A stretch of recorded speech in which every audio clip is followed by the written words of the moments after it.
안녕하세요. 하루 필수 말씀 충전 하필 큐티 조종환입니다. 오늘 함께 나눌 하나님 말씀은 마태복음 7장 21절에서 29절까지 말씀입니다.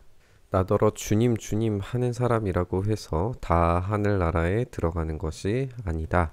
하늘에 계신 내 아버지의 뜻을 행하는 사람이라야 들어간다. 우리는 지금 이 산상수훈을 듣고 있는 대상이 두 대상이 있다는 것을 염두에 둬야 돼요. 하나는 무리이고 또 하나는 제자들입니다. 이 무리와 제자들이 섞여 있는 장면이기 때문에 여기에서 주님 주님 하고 부르는 어떤 무리 존재가 있을 수 있겠죠. 그러나 이 무리는 하나님 나라를 상속받는 것이 아니라 제자들만이 상속을 받을 수 있는 자격을 갖춘 자들입니다. 우리가 살펴본 것처럼 제자는 모든 것을 포기하고 삶의 양식을 완전히 바꿀 수 있는 회개한 자들이에요. 그들이 바로 이 아버지의 뜻을 행하는 자들입니다. 그러나 이 무리들은 그 변화와 회심의 일은 없이 순간적이고 또 경험적인 그런 체험적인 기적만을 바라면서 지금 나온 자들이라고 우리가 생각을 해볼 수 있어요. 그렇기 때문에 그 기적을 얻기 위한 주님 주님이라고 하는 말들은 다 무효입니다. 그리고 우리가 예수님께서 지금 가르치시고 계시는 것처럼 자기 의와 이 땅에서 얻어지는 상급을 위해서 살아가는 사람들도 마찬가지로 그들이 얻을 수 있는 하늘에 있는 영원한 상급은 존재하지 않습니다. 그들을 이제 이 자기의와 이 땅의 상급을 위해서 살아가는 사람들을 우리가 무리로 상정을 해본다면 지금 여기 아버지의 뜻을 행하는 사람만이 제자라고 이렇게 부를 수 있겠죠. 그날에 많은 사람이 나에게 말하기를 주님 주님 우리가 주님의 이름으로 예언을 하고 주님의 이름으로 귀신을 쫓아내고 주님의 이름으로 많은 기적을 행하지 않았습니까? 라고 말씀하시는데 그때에 여기에서 이제 이 그때에도 그날과 같은 최후의 어떤 심판의 날이 상정되고 있다고 생각을 해볼 수 있겠죠. 그때에 내가 그들에게 분명히 말할 것이다. 나는 너희를 도무지 알지 못한다. 불법을 행하는 자들아 내게서 물러가라. 라고 이렇게 말씀하십니다. 이 마지막 심판의 때를 염두에 두시는 어떤 표현으로 우리가 읽어보는 이 문장들을 우리가 생각을 해보면 이 심판의 때에 모든 최종적인 정산이 이루어질 거예요. 우리는 겉으로 외식하는 자들 그리고 이 자기와 이 땅의 상급으로 살아가는 자들의 정산이 이미 끝나버렸다라고 하는 사실을 우리가 예수님께서 하시는 말씀들을 통해서 이미 알고 있어요. 그러니까 그들은 정산이 끝났습니다. 하지만 하나님 나라의 뜻, 이 아버지의 뜻을 행하는 자들의 정사는 끝나지 않았어요. 이 복 있는 자들의 고군분투와 박해와 간절하고 애절한 기도와 보이지 않는 곳에서 행해지던 경건은 하나님께서 그날 그때에 제대로 정산을 하실 겁니다.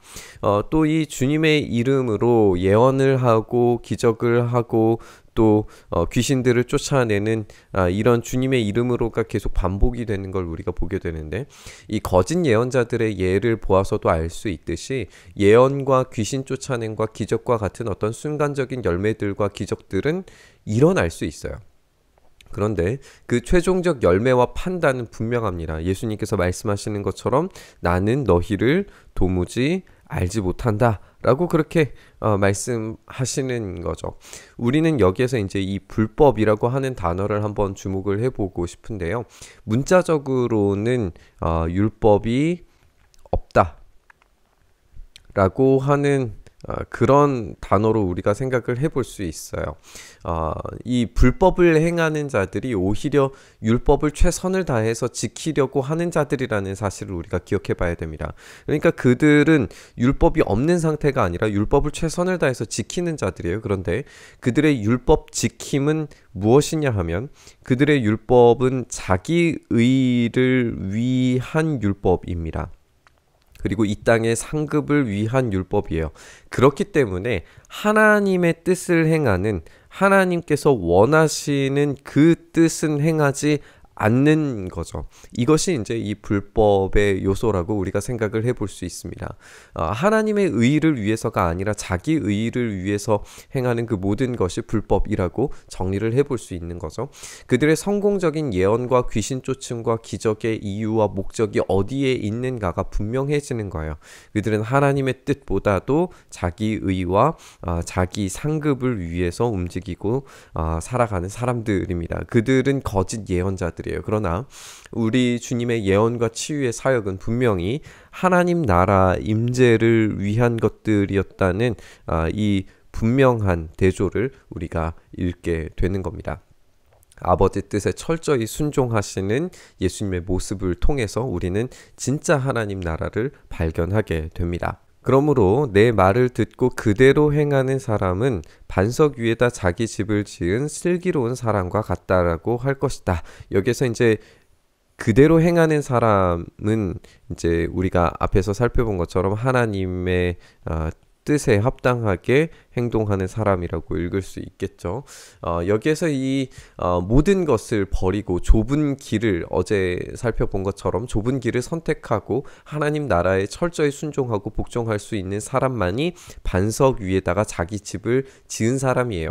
이 사람들의 어떤 상태를 표현할 때에 비가 내리고 홍수가 나고 바람이 불어서 그 집에 들이치지만 무너지지 않습니다. 그 집을 반석 위에 세웠기 때문이다 라고 그렇게 말씀하세요. 우리가 이 구절을 좀 잘 생각을 해보게 되는 것은 이 하나님의 뜻을 따라서 반석 위에다 자기 집을 지은 사람들의 상태가 비가 내리고 홍수가 나고 바람이 불고 그 집에 무너질 것 같은 그런 위기와 핍박이 존재하고 있습니다.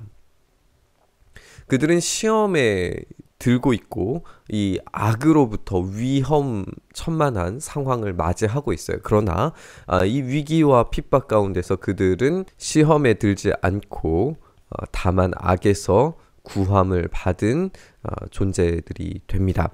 그러나 이와 반대로 나의 이 말을 듣고서도 행하지 않는 사람, 여기서 이제 이 하나님의 뜻에 따라서 행하는 사람과 그대로 행하지 않는 자기 의를 위해서 행동하는 사람들은 모래 위에 자기 집을 지은 어리석은 사람과 같다라고 할 것이다. 비가 내리고 홍수가 나고 바람이 불어서 그 집에 들이치니 무너졌다. 그 무너짐이 엄청났다라고 그렇게 설명을 하고 계십니다. 여기에서 이제 동일하죠. 비가 내리고 홍수가 나고 바람이 불고 그 집에 들어치는 어떤 사건이 동일한데 여기에서는 무너짐과 엄청나게 큰 무너짐을 이야기하고 있어요. 그러니까 이 파괴의 강도가 상상하지 못할 정도로 매우 크다는 것을 보여주는 아주 강렬한 표현이 이 엄청났다 라고 하는 이 단어로 표현이 되는 건데 어설프게 알고 쫓는 것만으로는 이 파괴적인 심판에서 결코 벗어날 수 없다는 것을 우리가 알게 되는 겁니다. 이들도 이제 동일한 어떤 문제들이 생겨났을 때에 보호받을 수 있는 것이 전혀 없는 거죠. 그들은 시험에 빠지게 될 것이고 악에 빠져서 허우적대며 그들의 삶이 완전히 파괴될 거라고 하는 것을 경고하고 계십니다. 결국에 이 자기 의는 그 어떤 것으로부터도 보호받을 수 없고 그 결과물은 참혹할 뿐이라는 것을 예수님께서 경고하고 계시는 거죠. 예수님께서 이 말씀을 마치시니 무리가 그의 가르침에 놀랍니다. 예수님께서 그들의 율법 학자와는 달리 권위 있게 가르치셨기 때문이다 라고 이렇게 이야기하고 있어요. 여기에서 이제 율법학자들이 가르치는 이 가르침은 한계를 가진 가르침이라고 이제 우리가 확실히 볼 수 있겠죠. 그들은 자기 의의를 충족시키는데 그치는 가르침을 가르칩니다. 그런데 율법의 완성이신 예수님께서 가르치시는 가르치심은 본질적으로 다른 거죠. 그 권위는 하나님으로부터 오는 직접적인 권위이고 그것을 무리나 제자들이 즉시 알아차리고 반응하는 것처럼 보여지는 이 놀랐다라고 하는 표현을 보는 것으로 우리가 확인을 해볼 수 있습니다. 그런데 우리가 여기에서 이제 한 번 더 생각을 해보게 되는 것은 지금 이 무리가 놀랐어요.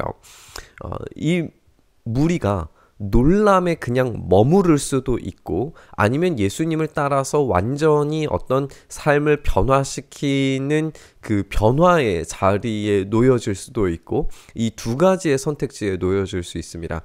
이 무리들이 놀란 데에서 그칠 것인가 아니면 정말 예수님을 따라서 변화된 회심한 삶을 살아갈 것인가 이 선택지에서 어떤 선택을 하게 될까요? 이 무리는 과연 예수님을 진정으로 따라가는 제자가 될 수 있을까요? 이제 이 이후의 이야기들을 통해서 그리고 반복되는 예수님의 제자도에 대한 부르심의 이야기들을 우리가 확인해 보면서 이 무리가 어떤 식으로 예수님을 반역하고 자기들의 의를 지키기 위해서 침묵하고 있는가라고 하는 그런 본문들을 우리가 쭉 읽어 나가게 될 겁니다. 우리에게도 외적으로 보이는 일시적이고 때로 선명해 보이는 결과물과 열매가 있을 수 있습니다. 그러나 그것으로 충분하지 않습니다. 예수님은 아버지의 뜻을 행하는 삶 그 자체를 요구하세요.